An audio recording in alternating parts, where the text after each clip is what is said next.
Okay, today here with Patrick Lane for the Real Movement project. We're talking with Paddy, works at the Roosters, and going to go through a lot about what Paddy's history is and how he got to be working full time in the NRL. But first, just want to touch on workshops coming up in Europe.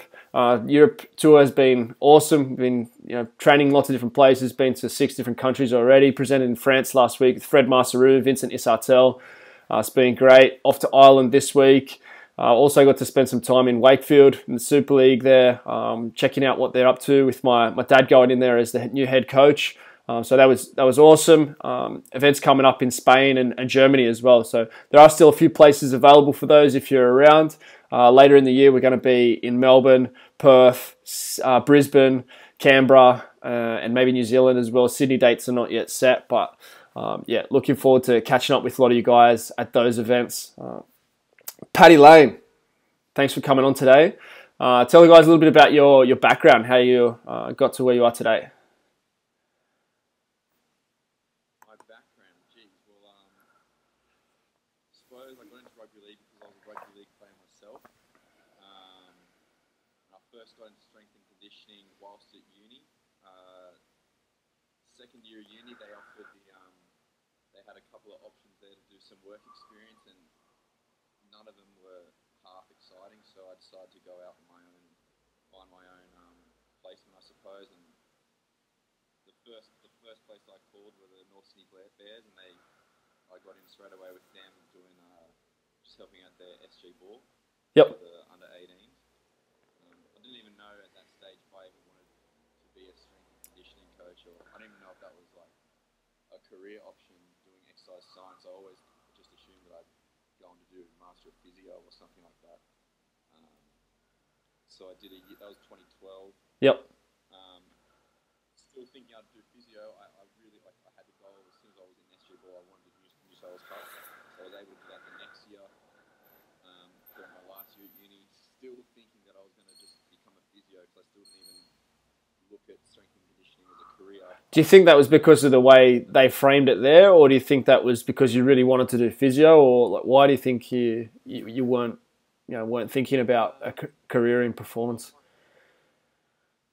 I'm not even sure why I was looking back now. I don't even know why I was doing exercise science at uni. It's just I felt that I'd finished school and I had to go to uni, and nothing else was interesting for me. So I didn't get into physio. So exercise science was what I fell into.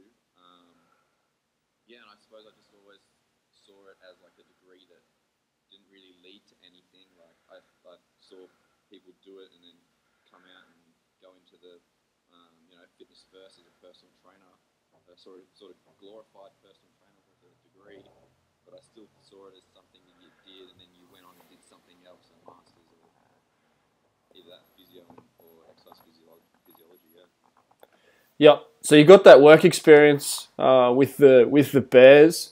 What was it like initially going in there to work with those under 18s? Did you feel like you were ready for it, or what did you implement with them, and what was the basis for what you did then? Well, at that stage, it was very much like just getting hours done. So I was never given like the responsibility or anything like that to implement any of my own ideas or anything like that. Looking back now, I don't even know what my ideas at that stage would have even been. I'd probably be scared now to implement them. But yeah. So what do you remember about that? What was it like being there in that environment? What did you think when you were there, without sort of naming any names or? Yeah, it was funny because it felt strange because I was so close to their age group at the time. I think I was only 19 or 20, working with under 18. So it was an interesting relationship being so close in age with them. So I got along with them really well. It was really, really easy to get along with them. Yeah, but I didn't really have the knowledge or experience really to make too much of a change to them or make too much of an impact on them. I know you've inspired, some of the big guns in the NRL now. Working with them in the gym. I've seen you, get guys excited about building strength. Did you do that at all at that stage, or what was your demeanor like in the gym with those young guys? Were you already doing PT at that stage as well? No, I was at that stage I only just started working on the floor Okay. at Fitness First, so I just moved from being a receptionist to putting weights away on the floor. Yeah, nice promotion. So yeah, I was still very new. I just started training properly, I suppose, at that stage. Like, I think I was doing pretty good. I was training with the PTs there, and I got pretty good, for my training age, I suppose.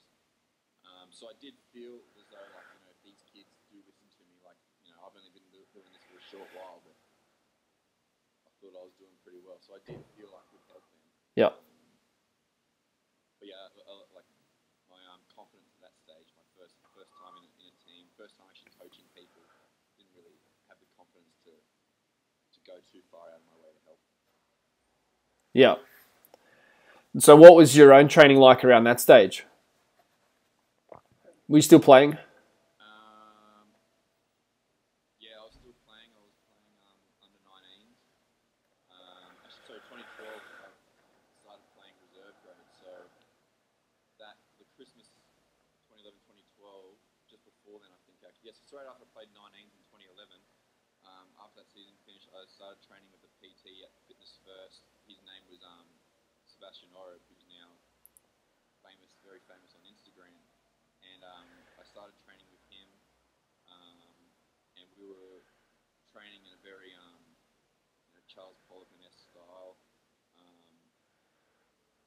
Sebastian and a couple of other PTs had done the what are they called, the old Poliquin certification. PICP. So yeah, PICP. So I was doing a couple of accumulation and intensification phases, and I tried a program called Super Accumulation, which Charles has put out online many years ago, and I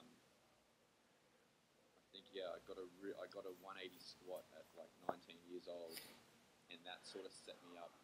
So I wasn't even sure if I was going to even play in the reserve grade team in my local rugby league club. And I ended up going from someone who I didn't even know if I could play bench as a back rower to playing the whole year on the wing.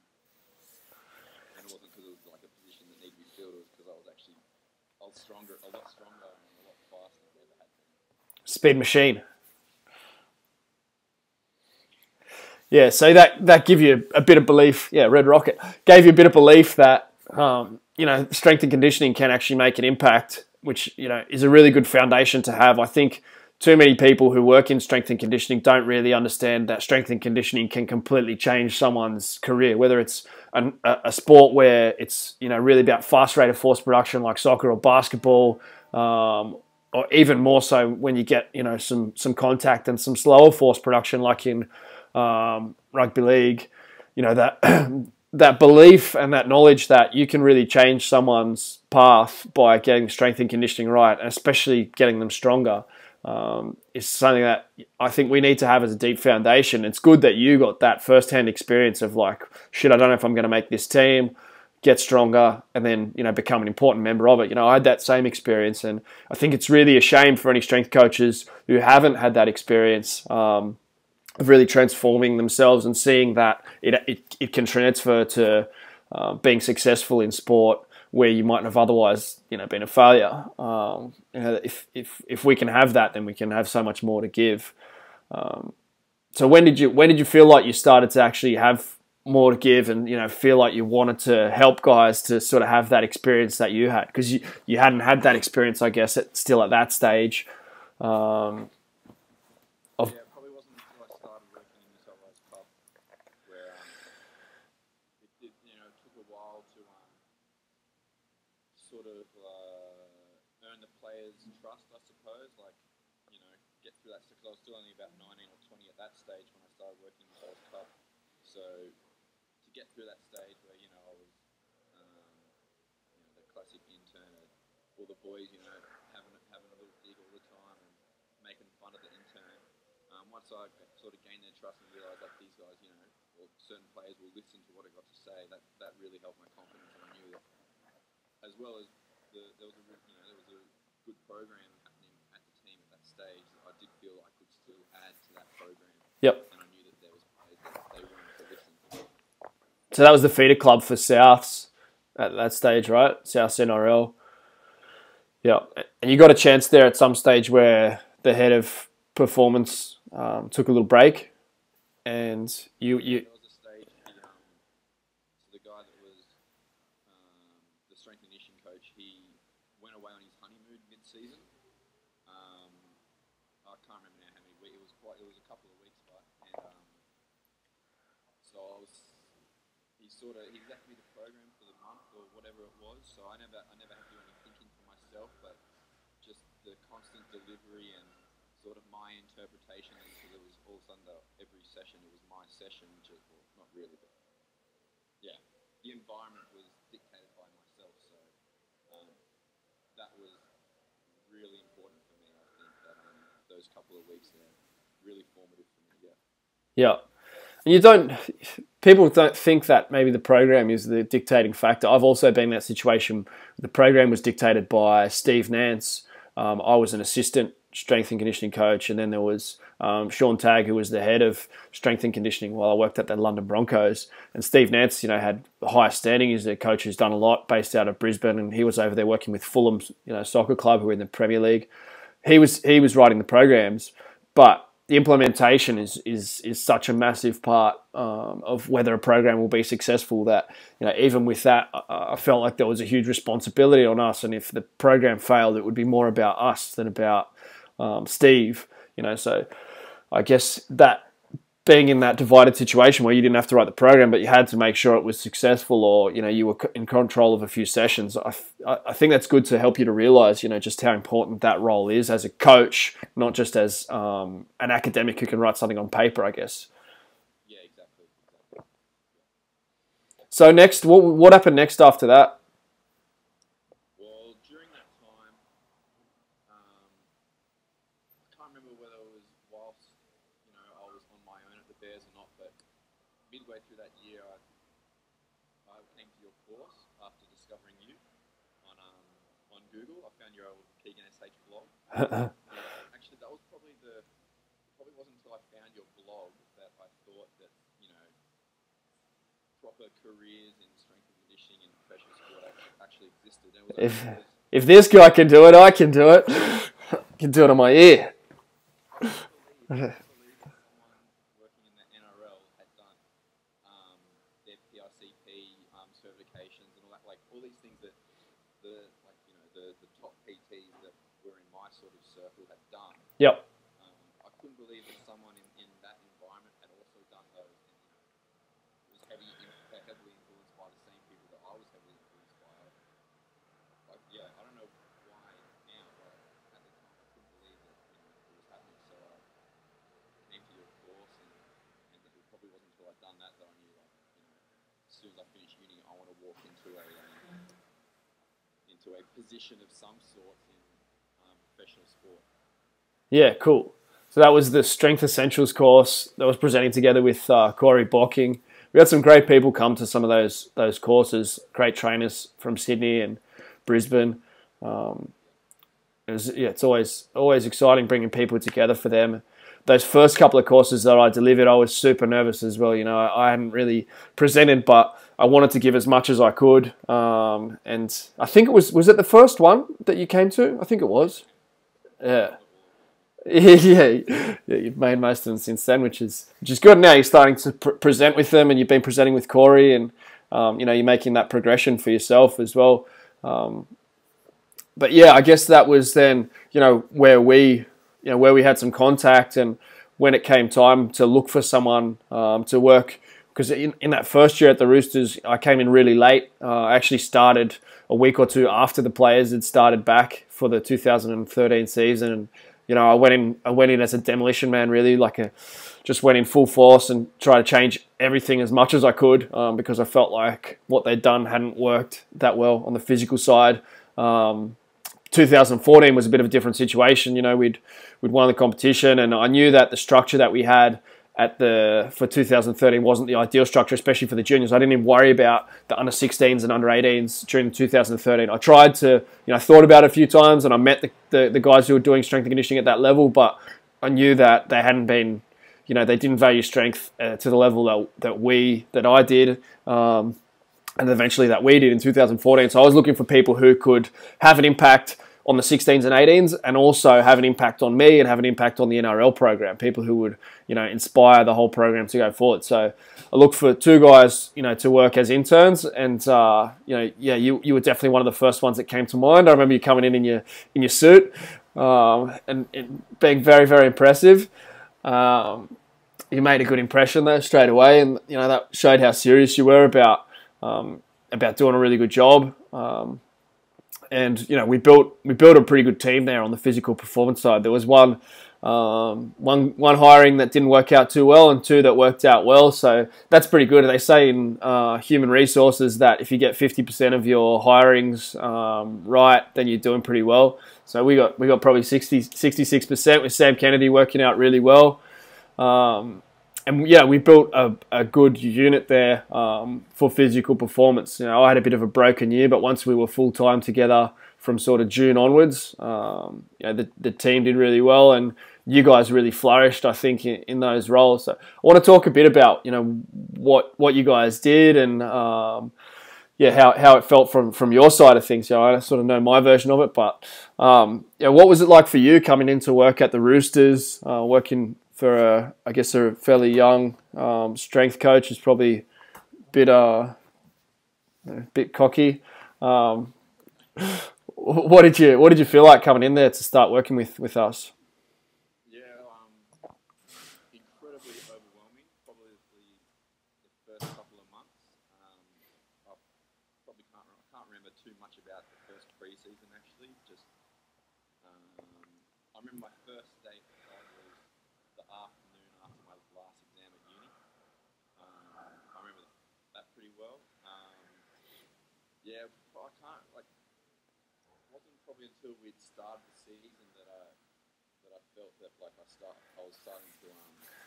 If you remember, it was really the Exos style program with a bit of kind of 5-3-1 mixed over it, and it was complicated with me. I wasn't running the program for a while there. Because of stuff that was more related to personal issues and business stuff, and it was a difficult time in a lot of ways for me. But you had the 16s as well. How did you feel with the 16s? Getting started with those guys, and I really wanted you to implement strength there, which was something that hadn't really been done for a decent period of time in the past, or maybe ever, I don't know. I remember being very nervous on the first day with the 16s. I think even on that day, I wasn't even too sure what I was even going to do with them on that very first day. And because the guy that was running the strength in NRL at that time was doing 5-3-1, I decided, all right, I'm going to do 5-3-1 with the 16s as well. And it might sound pretty lazy, but I stuck at it for the whole season, and it actually worked perfectly. I think all I did was pick front squat, bench press, and a trap bar deadlift, and I stuck with those three moves plus dips and chin-ups for a bit more upper body. But I don't think I went away from those movements at all the whole season, because they're only 15 years old. So I kept at that every week. Kept spitting out the Excel spreadsheets with the targets for each player to hit every session. And it worked the charm. For guys who are checking this out, you might think it's a given to have targets for each athlete for every session, but if you actually go around to clubs and check things out, you'll see that a lot of strength and conditioning programs, a lot of personal training programs don't actually set targets for their athletes each session on the core lifts, and they don't record what actually happens. If you're a personal trainer or a strength coach, that's one of the biggest steps you can make towards being successful as a coach, is to actually, take that stuff down and have targets set. And if you can do that, the people you work with are going to buy in so much more deeply to the importance of what you're doing. If you don't value it enough to set a target and to write it down, then why should they, if they don't even come from that background of, understanding what, how it all works? Would you want to add something there, Paddy? Yeah. What were the kids like with those targets? Yeah, they loved it. Gave them a big thrill. Like it was made them competitive themselves and with each other. Like they always wanted to obviously outdo each other, but they loved, they loved finding out each session what their target for that session would be. Looking like I had a massive Excel document, 15 different sheets of data, and even the players, they wanted to see where they were at, what's it like with the way the program worked. They wanted to know if they hit X amount of reps at whatever weight, what that would then equate to as a potential 1RM or whatnot. Yeah, it was very powerful having that objective data there every session. Were those deadlifts touch and go, or were they real deadlifts? Absolutely not. No, they were just. Yeah, we had a couple of. Actually, I remember we took out a couple of the old trap bars out to what was it, Matraville. Yeah. So we took them out and we used that. We did that once a week. The old trap bar deadlift. It was only because at the time the NRL was doing trap bar deadlift as well, so that was my influence for that. Yeah, pretty easy decision. I picked it at the time. I just stuck with it from day one. Yep. And so you guys made the finals for the first time in a long time for the under 16s. Roosters traditionally don't have a strong junior base, and they don't recruit for that age group. They recruit, but they start recruiting heavily for under 18s and under 20s. But 16s is generally sort of just see if you can. Yeah, locals and a bit of a lottery. If there's anyone shows up that's going to make the 18s, and happy days. But if not, they just start fresh from the 18s, really. There was a more talented group of kids that they were a bit more excited about, but it was also great to see that with some strength training, there was a result achieved that hadn't been achieved for a long time before. And yeah, I mean, that's something that you might think it's a given if you're checking this out. You might think it's a given that, strength training would be valued in rugby league. Like, it's obviously a game of massive amounts of force. The average weight of an elite player is over 100 kilos now for most teams, so obviously muscle mass and strength and force are key components, but you'll still find a lot of junior clubs that don't necessarily value that strength development as much as we do. And especially in other sports, junior athletes around the world are generally not getting the strength foundation that they need. So, it was something that was a big change for the Roosters club, and it was something that resulted in a big positive impact as well. So fast forward and through the year, eventually, I was probably having a little bit more impact on the program again, and started writing the program again, and I got you involved a lot more. You'd sort of establish yourself around the club as someone who we could trust and whatnot. And I believe it was originally just going to be for a short time, but you started to train the injured players. So if someone wasn't able to play NRL, then you would be in charge of their strength work. How did you feel about that responsibility initially? Yeah, it was awesome. That was the first time that I felt that I actually had a responsibility at the club. I remember thinking that at the time that I really wanted the job of the Newtown boys. Yep. So the feeder club for the NRL. Yeah, I don't think we had any injured players at that time. We might have, but eventually we had a couple of big name players I got to work with, so that was awesome. But yeah, that was probably the most important thing that happened to me last year, was having taken that responsibility of the preparation for players, the reconditioning of players, outside of their actual injury itself. Yep. So usually what happens with players when they're injured in rugby league is that they get a lot of conditioning work. They'll do a lot of swimming and bike and grinder, and with the idea that they come back with a decent level of fitness. They'll usually do weights as well. Some clubs, I know it's a big chance to improve a guy's bench press, and that can be a big focus at that time. But where I'd been in the past, and most of my experience had shown that often there was a gap there or an opportunity missed where a player could really do a good block of strength training and not have interference of preseason volume running, not have interference of being in season and having to prepare for games.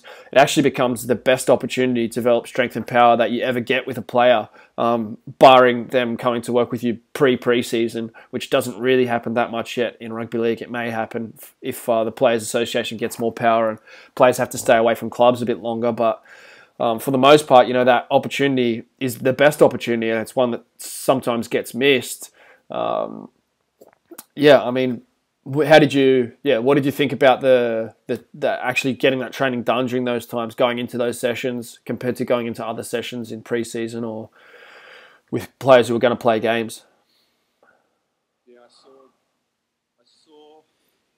time off for a player through injury was a chance for them to not have to worry about, coming in every day and doing what they have to do to become a better football player. It was about them coming in and having the chance to become a better athlete.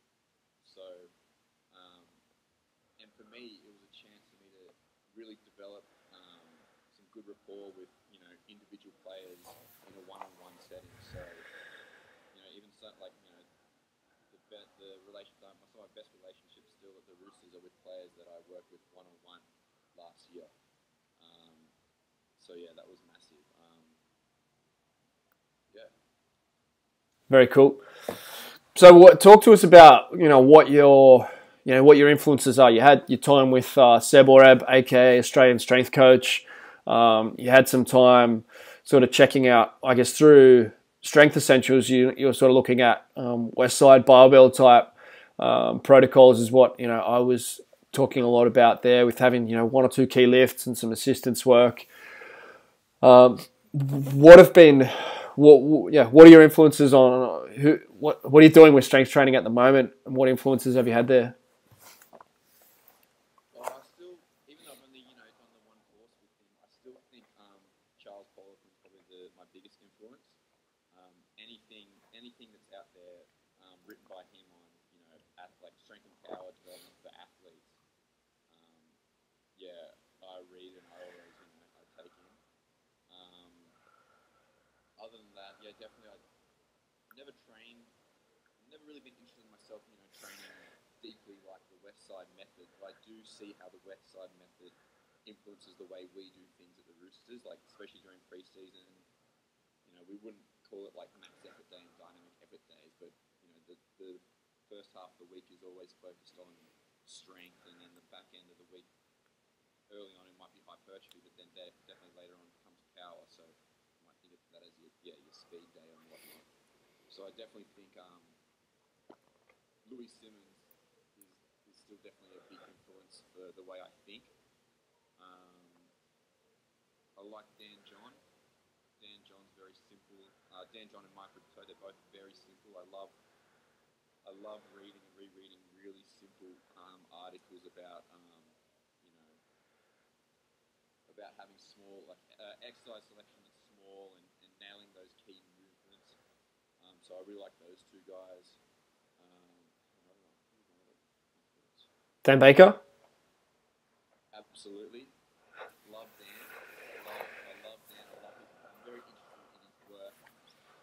I'll admit, I'm not the biggest fan of reading articles, journal articles and all that, but I have watched and read all of his presentations that he's given since leaving the Broncos, and watched them many times. I've travelled up to see him present the same one that I already seen, a couple of times. So I love Dan Baker. I love when he talks about the environment that he set for the players more so than the actual programs that he puts out there now for everyone to see. I prefer knowing about the environment that he was able to set there at the Broncos. What did you feel about the environment? What did he do environment wise?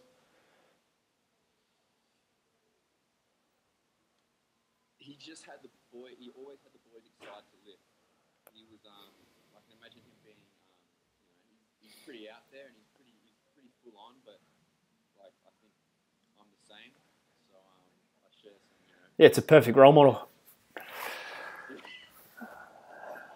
Yeah, I love that. I love getting excited about every gym session. I love getting the boys excited about what's going on in that gym session, the numbers that we have for them to hit. Yeah, love seeing the boys do better. Love watching them progress. Love being able to look back and see how they progress. Yep, that's why I wanted you involved. I knew you were super excited about strength, and I knew you would be excited about the improvement of the athletes that we were working with. Unfortunately, there's some guys aren't excited about it because they don't really realize how important it is, and some guys can't express that excitement.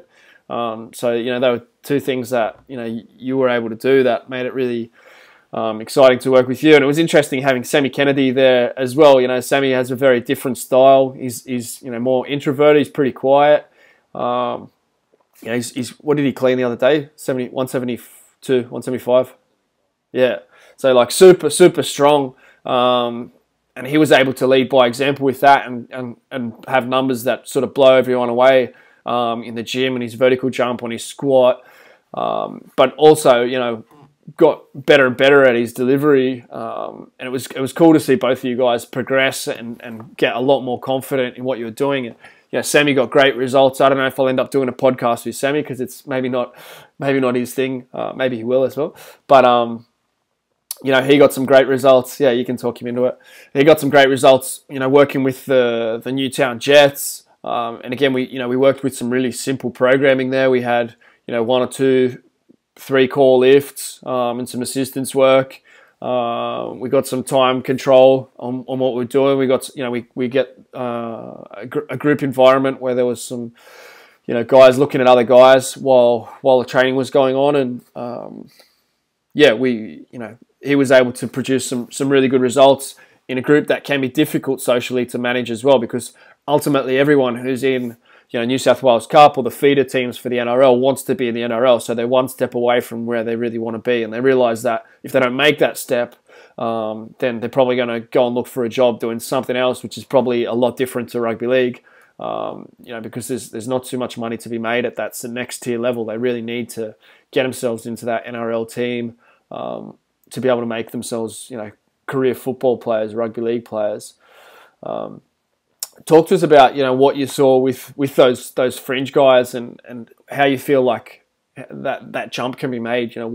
What's the difference between those guys and NRL?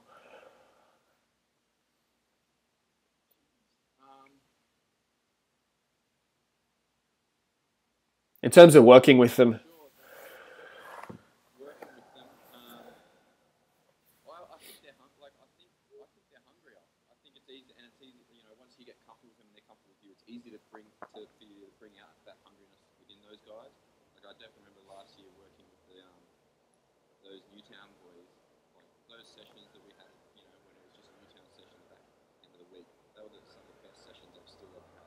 Yep. It was really easy to get them excited about getting stronger and getting more powerful in the field, because for a lot of them as well, it might have just been that strength or size that in their head was holding them back from breaking into that 17, playing in that top 17 more regularly. So that was easy to get them on board and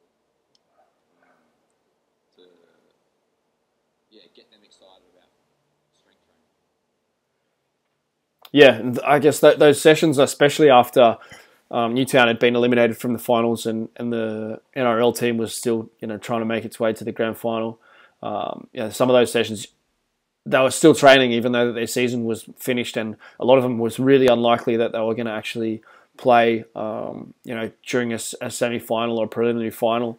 So they kind of knew that they were done, but still we're able to get some really good results, some improvements in strength, and through those fundamentals that you talked about, giving guys targets, creating a good environment, giving them an opportunity to express something. And we were also using the real strength stuff. It was the early stages. I guess that was sort of came in through the year last year, just bringing some more time control into the training, and clustering work efforts a similar way to what Dan Baker had done, but not necessarily pairing movements. But I think that that's a huge change and probably the biggest mistake, I think, in strength training history, especially with training groups, is to try and measure rest periods as opposed to measure the interval between when you start a set. I think that's the biggest shift, and it may seem completely insignificant to people who haven't worked in that environment.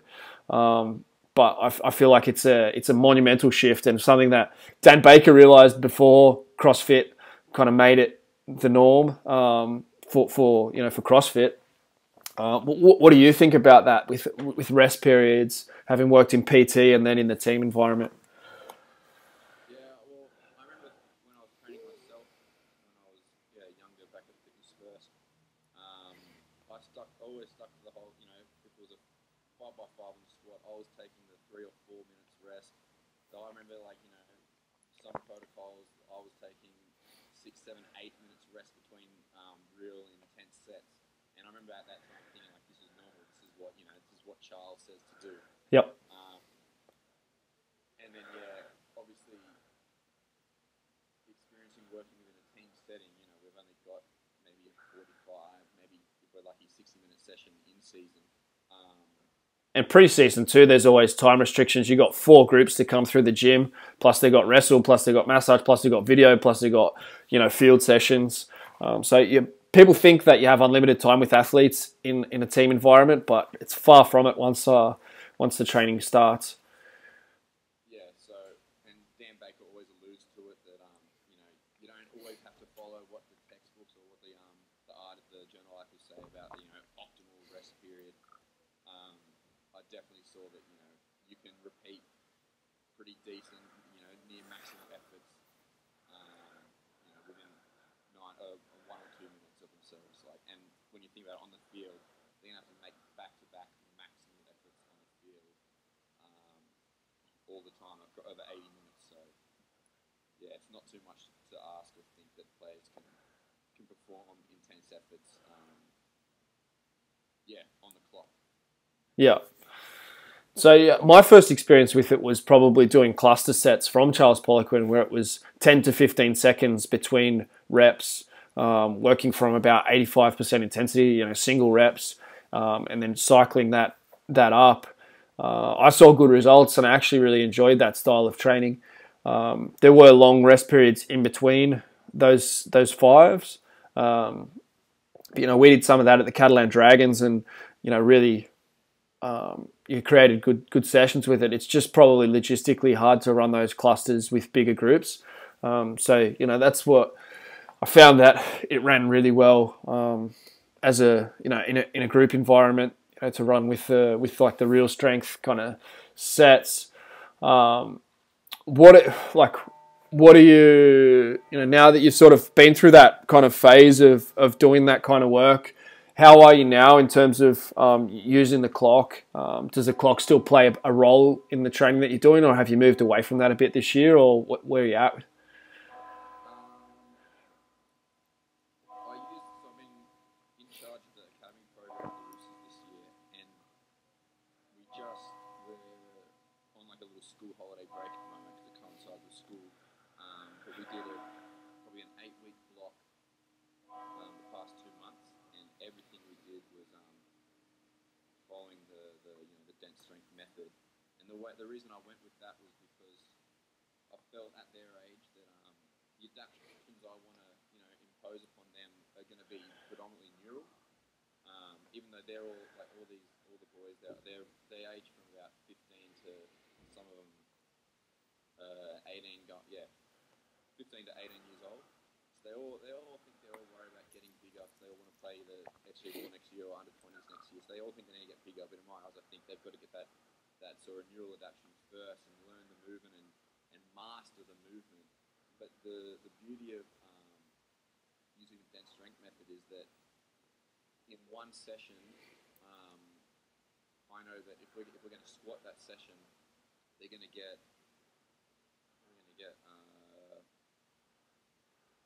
5 plus 15 plus 25. They're going to get 45 quality repetitions done across different intensity zones. So I know we're going to get that bit of volume with the fives in the minute.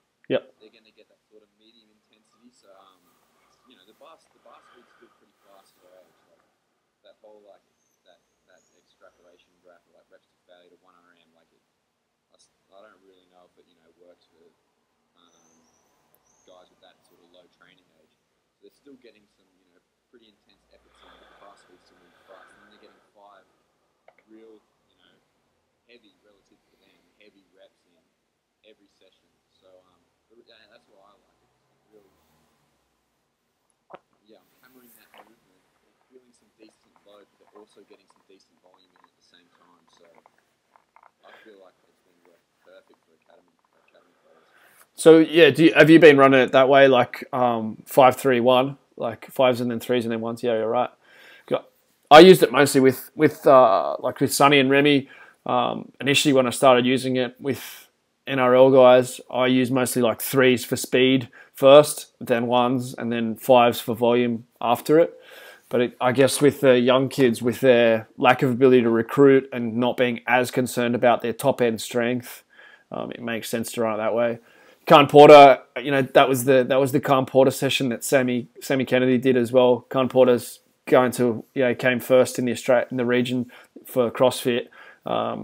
Did that exact same session of 25 reps in 5 minutes, then 15, and then 5. So working for strength. I think he was doing like 170s for the fight, like for the singles. After doing 25 reps in 5 minutes, 15 reps in 5 minutes. So when you try it, you'll realize that what you think you can do singles on the minute at, it's a fair bit different on the back of those 2 other sets.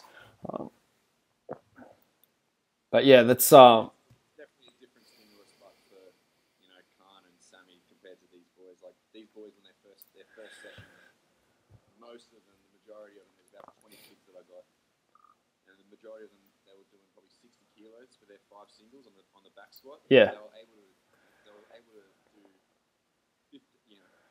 2 15-minute blocks a week, so we're squatting twice a week. Yeah. Every session they were going up 5 kgs in all 3 intensity zones. Yeah, wow. So a lot of but they were able to keep doing that. Like that's the point. It was a linear progression. They were able to keep going up 5 kilos every session. I only had one boy that I had to sort of manipulate a bit. He ended up doing the 3s, the 1s, and then the 5s, just so I could keep progressing the 3s and the 1s. Yeah. So he could feel like he's still part of the group and getting better every session. And then he backed up. Yeah. What percentages were you? Because I guess to start with, it's not even about percentages because they're just pretty weak. You just give them something light to get moving, and then gradually work that out. But what would you say they were getting to in terms of percentages? Like if you can think of a kid who maybe had 100 kilo max, can you imagine one of them who's got 100 kilo 1 RM and what weight they would have been using for their 5s and then their 3s and their 1s? I think in week 7, I decided I was going to test the boys out with their squat, and the only thing I changed was instead of 5 singles at straight weight, I allowed them to increase each rep, like 5 singles, they went up a little bit heavier each rep until they sort of got to a 1 RM or their best lift of that day. Did they have a bit more rest? No, still in the minute. Yeah. So it still wasn't even a 1 RM, but at the end of Lucky you got that cage. Yeah. Yeah. So you had 2 guys to a bar or what? 3 boys to a bar. It's good. Staying organised. Yeah. But it only like about a fortnight for them to realise, who's a similar strength level. And so Yeah. How to change? Okay, same weight. Didn't have to change the weights too much. Yeah, good. Yeah. So what would you say in terms of percentages then that you got to if you based it off that kind of?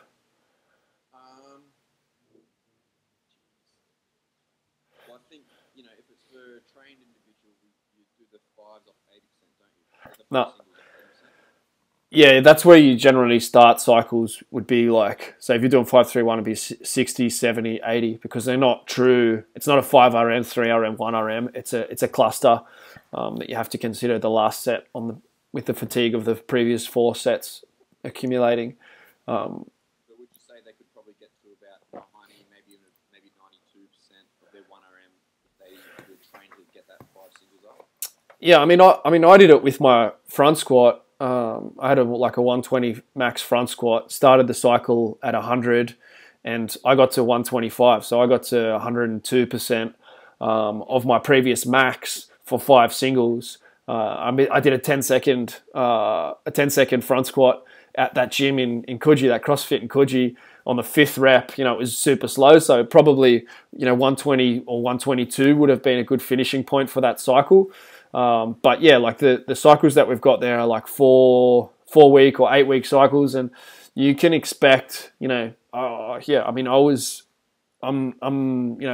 30 with a kid, working full time, doing other stuff, and I was able to take a cycle beyond 100%. So I would expect for some of those young kids that they could potentially go to like 110% before they have to restart. But you don't necessarily need to take it that far either, because the goal isn't that last grindy session, or the last 2 or 3 grindy sessions. The goal is you're better off to restart the cycle and keep your reps, really good quality, and keeping some bar speed.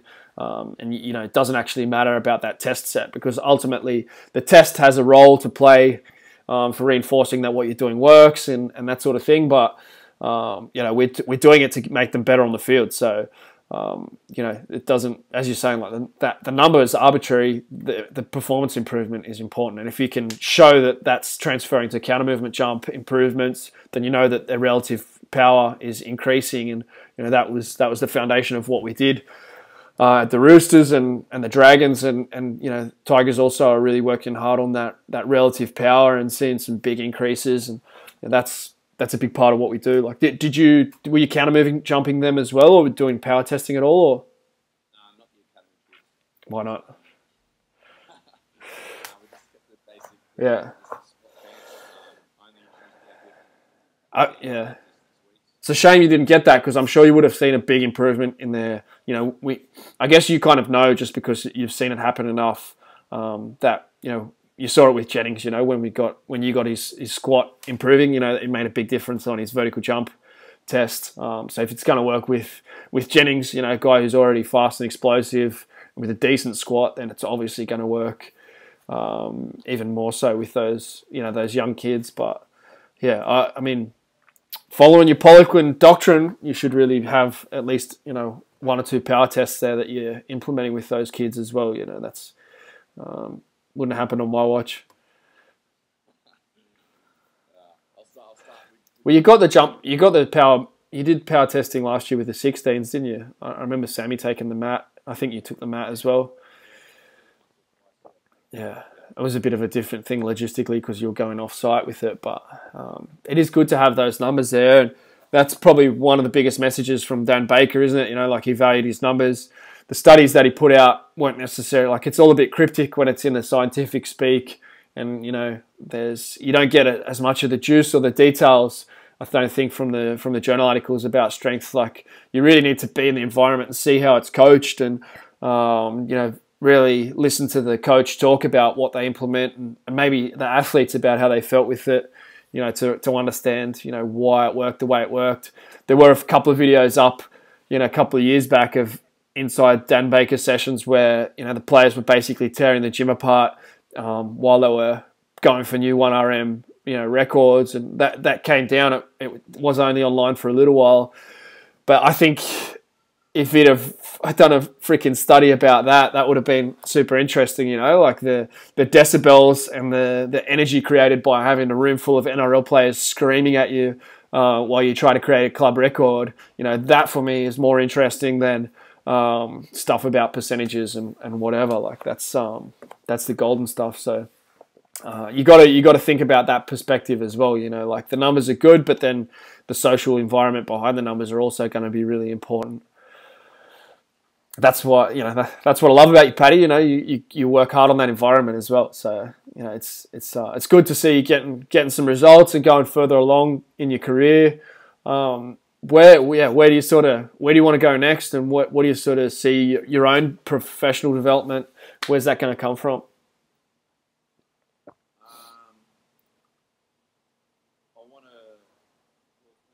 The next sort of stage for me, obviously, is to be writing the program, the strength and power program.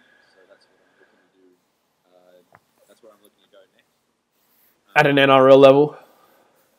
NRL level, yep, that's right. In terms of my own professional development, I'm not too sure. I'm still looking. I'm still definitely looking for courses to do, people to meet. But for me, I'm more interested, like we've said, we've already touched on it already, but the environment that other people are setting in their for their teams and all that. That's what I'm interested to see. Like I don't care for what people are doing in terms of their program as such, because I don't think there's many secrets out there, or there's things that people are doing that not many people know about. We're all doing the same things really, but it's the coach's interpretation, how they deliver that program. That's what I want. That's what I'm still working on with myself, and that's what I want to. Yeah, that's where I want to go with my own personal development. So that'll just come down to time off that I get in between seasons and having the money to go travel and visit other successful programs. It's not what you do; it's how you do it. That's a good quote, it's definitely. I think you're putting your energies in the right area to build on that. I guess that's why you and Christian Woodford have hit it off really well, and Fred Masteru as well. Like Freddie's probably a bit more introverted, a little bit quieter, but I think he also is super passionate. Really loves power and strength development and sees the value in it.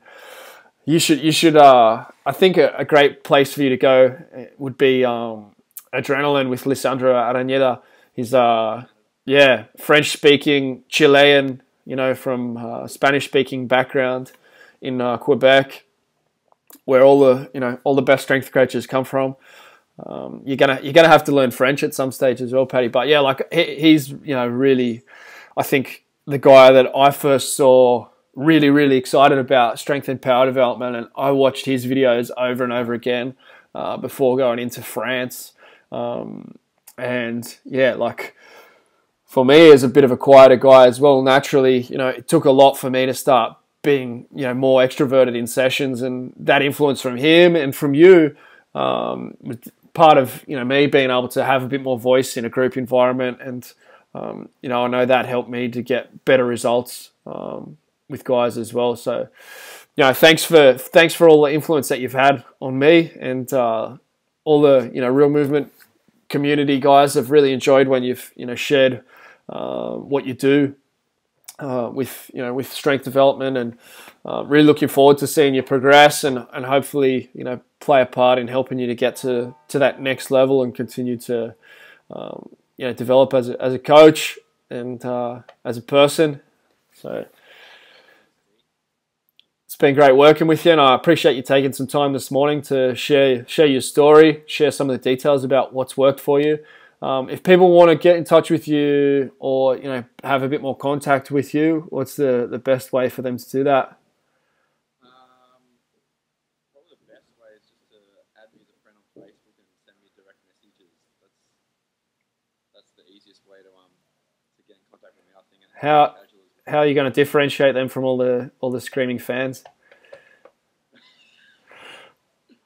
I'll be able to work it out. You work out who are the strength coaches. Sorry? You'll work out who the strength coaches are. Yeah. I prefer casual setting as opposed to email or LinkedIn. I like to keep it casual. It's just we're all the same. Yep.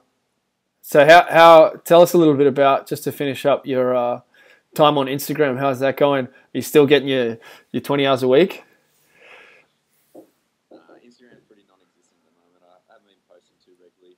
You've never been a big poster. You've been a big lurker. I've go through phases where Yep. I'll have something up there on tomorrow. Okay. Plans, There we go. There we go. Something to get the fans excited. Everyone's on the edge of their seat. What's coming? What's coming from Paddy Lane? I'll have to get this up first so that everyone can feel that bit of excitement, a bit of buzz. So what's your Instagram? I know it used to be something else, but BJ Lane 92. okay, 92 being Sorry, your year of birth. that's right. So a young strength coach. Yeah, nothing worse. Well, you got a lot of experience already, and it's great that you got started pretty early, and that's my brother had the same thing of getting started in the NRL. While he was at uni, he was already sending scouting videos to Daniel Anderson, who was the coach at New Zealand Warriors at that time, and that turned into a full-time role for him at the Warriors. And by the time he was 30, he already had 10 years of experience in the NRL. Now he's 30, 34 or something, and he's worked there for a long time. So there's a few parallels, with what you're doing, and it'll be good to see you. I think if you look at Talent Code and all those books, Outliers and all that stuff, Tiger Woods' story, guys who started earlier can achieve a little bit more, and sometimes you think it's down to talent, but if you look at it, Paddy's been putting the work in, putting the time in, and doing the study. And for you guys who want to become strength coaches, the last blog post on RealMovementProject.com is about getting work in the NRL and becoming a strength coach. Look for the clues, look for the guys who have done it. What are they doing that's different to what you're doing? You got to put the time in, you got to put the work in, you got to build the network, you got to be someone who can be relied on. But ultimately, that's what I'm about, is helping guys to do what Paddy's done. And a lot, it doesn't all come down to me by any means. Like Paddy's done the work, but I want to help more guys to do what Paddy's doing, and to help athletes get the advice that they should be getting, and get it earlier, and take it further. And it's exciting to see Paddy progressing with it, and I know that he's going to go a long way as a strength coach. If you're in that situation and you're sure you want to do something special, then you need to start to build that network and go to seminars, and find that person who's going to help you get to where you need to go to. No one really does it on their own. I had a mentor, Hayden Knowles, who's now working with Paddy there at the Roosters. There's no way I would have gone into strength and conditioning if it wasn't for Hayden. He was a huge influence on me, and since then I've had 20 other different coaches at least who I've spent 10 days with to try and learn from. That's really the key. That's really one of the keys. So if you want to do it through me, if you want to do it through learning from Paddy, whoever you decide, but make an effort to connect up with people who are ahead of you in what you want to do. Don't be too big-headed, or don't feel like you can't learn from other people. That's one of the biggest messages, and one of the biggest challenges I've taken on recently is to become a beginner again, and become just step back and just be ready to learn from anyone. I've paid for consulting and mentoring with Joseph Coyne, who's a guy who I really value, who I've done work with. I go and learn from Martin Harlow. I've been to Denver to learn from gymnastic bodies, and I'm going to continue to learn from other coaches, and read books, and learn from anywhere that is going to help me to move towards what I want to achieve. So know what you want to achieve, and then work towards it. If you're the first step, I guess, if you want to become a part of my community, is just jumping on the Real Movement Global community. It's a closed Facebook group. If you apply to join that, and you're serious about your own training or your development as a coach, I'm happy to invite you into that community. And I share basically what I'm learning from, and how we're training, and there's a lot of quality coaches and quality people in there. So that's what it's about for me, is about building that network and having a positive impact. Any parting words, Paddy? Thanks a lot for today, tonight, your time. No worries, mate. Nah, I was just noticing, you been deadlifting or what?